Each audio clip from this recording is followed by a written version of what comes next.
Now, President Cyril Ramaphosa has signed off on the deployment of more than 3,000 soldiers to help fight illegal mining. It comes at a cost of nearly R500 million over 6 months. The presidency says the soldiers will work with police under an operation called Prosper. Let's continue with reaction to the story, bringing now the DA's MP Kobus Marais, who joins us via our video link this Friday. It's great to have you on the program, sir. Thanks very much indeed for making time. You know, the chairperson of the Portfolio Committee on Mineral Resources and Energy believes this deployment is worth every cent. Do you agree? No, unfortunately, no, I do not agree. And I mean, his opinion is obviously a reflection of the, I think, the failing state and the failing situation on their side, and obviously on that of the police, because this is not primarily the task and the responsibility of the Defence Force to fight, illegal miners and other domestic threats and security issues. You know, it's interesting you say that, because the challenges faced by the police, who arguably are best placed to deal with this, are well documented. We know they're overstretched, understaffed, amongst many other issues to do systemically with the SAPS. In that context, how then do we deal with this issue, which many will agree is untenable? Well, it might be so, but if one focuses on the role of the Defence Force and what the Defence Force must do, remember, since the turn of democracy, there was a decision that never will the Defence Force again be deployed domestically to fight, citizens and normal people. That must be the responsibility of the police. The Defence Force is far more stretched than people might think, and far more stretched than the police. There are also private security companies who are maybe much better positioned to assist the police in fighting this. If one look at the primary role of the Defence Force, that is to protect the nation's integrity from threats outside and secure the safety of our people.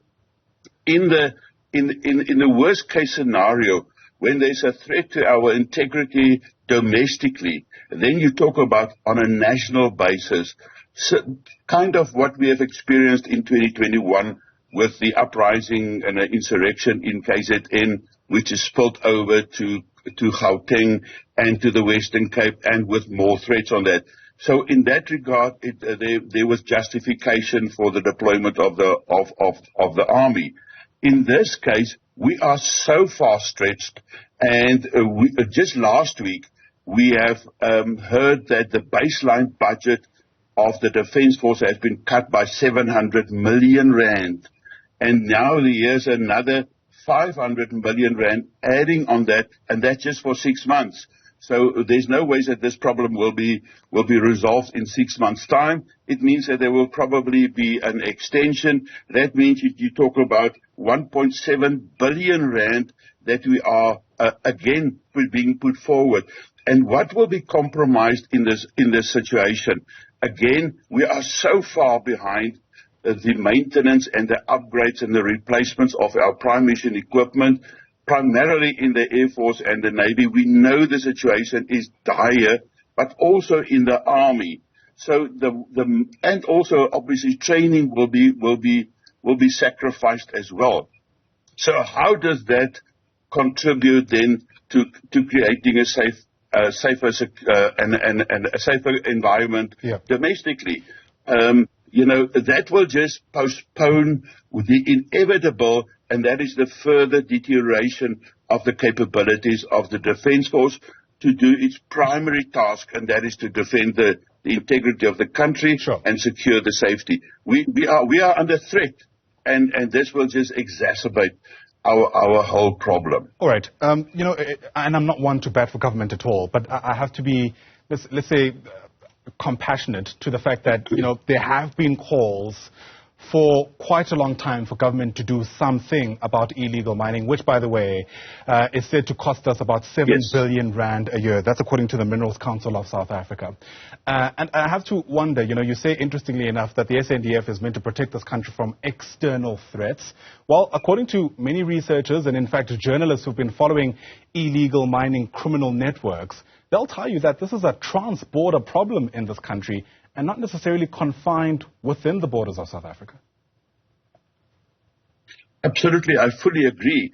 And that is where the Defence Force should play a much bigger role, and that is to protect this country from threats spilling over into South Africa. But the moment that you have unfunded deployments, that means it must be taken away from somewhere.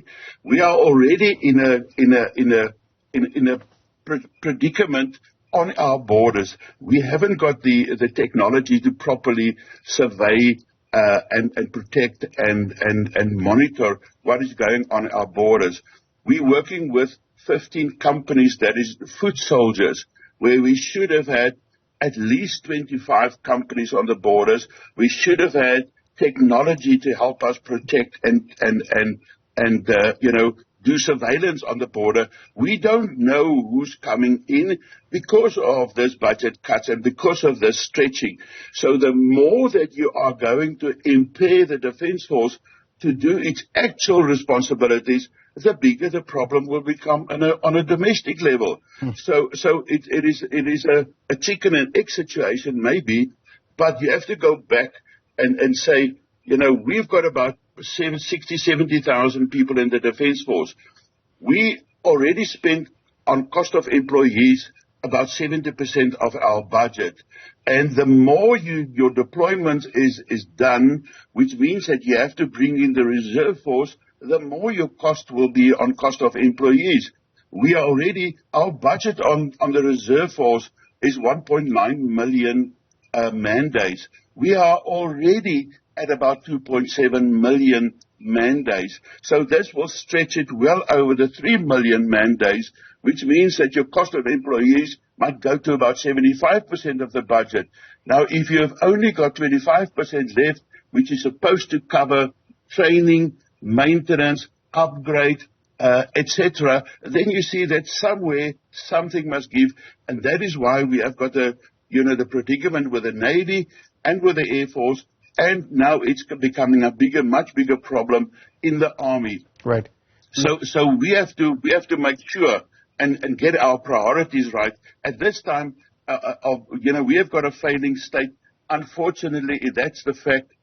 Yes, I think it is commendable of Defence Force, and I respect them for doing what they are doing with a stretched budget and constraints that they've got. So they're doing a fantastic job, and we must appreciate that. However, I think that government is not playing the game that they're supposed to. Last week, President Ramaphosa said, no, they know that we need more money in the Defence Force. Yes, they will provide the resources, but they are now, has just been taken basically 1.7 billion rand. So if they come next year, February, and they give us 1 billion rand, they say, hey, we've given you money, but we're already 1.7 behind. Kobus, let me come in there. Apologies for interrupting you. So that is not going to help us very much. I hear you. My understanding is that this is already money budgeted for the SANDF, but I think your point still stands. No. In a context... No, it is not. It's not. All right. No, sure. It's unbudgeted. Okay. Nonetheless, there's going to be real questions about what the immediate solutions look like. I think we're all very good at diagnosing the problem in this country, but there is an urgent need to try circumvent illegal mining in this country. It's literally cost lives. Absolutely. What does the DA suggest? Yes. Well, obviously, as I've said, I mean, we have to correct our police who must do that job. And then we know that there are specialist private security companies who has already done a lot of work, but they can do a lot more. So we have to make sure that our police, their priorities is right to fight these threats on a domestic level. and then with the assistance of private military, security companies. Well, Kobus, if money is the issue, let me ask you, if money is the issue, how is bringing on private security an appropriate response to that? Well, remember, if the industry is saying that is the money that we are losing, obviously, it will be in the industry's interest to also contribute. And we know that they are prepared to contribute and play a role in this regard. It's whether the government is prepared to accept assistance from the private sector in this regard. Because, they are making the money or losing the money then on the other side. So somehow we have to do that. Remember, the one thing that we have to push very hard in South Africa, and that is economic development and job creation. If you don't create and stimulate the economy, you can't create the money from government to fund the expenses. So you reckon bringing on private security to deal with illegal mining will be less of a burden on South Africa's fiscus than using the SANDF? Oh, absolutely. There's no doubt, because the one comes from the taxpayer's pocket and the other is not coming from the taxpayer's pocket. Well, where is the money to pay the security companies going to come from? Well, from the private sector. Okay, all right. So in a context where the private sector would be willing to foot the bill, you're suggesting this would be the solution. I suppose if they do come on board in that way, then that point certainly stands. Kobus Marais, thanks very much indeed for giving us your reaction to this. A developing story sharply on our radar that we'll keep watching as it continues to unfold.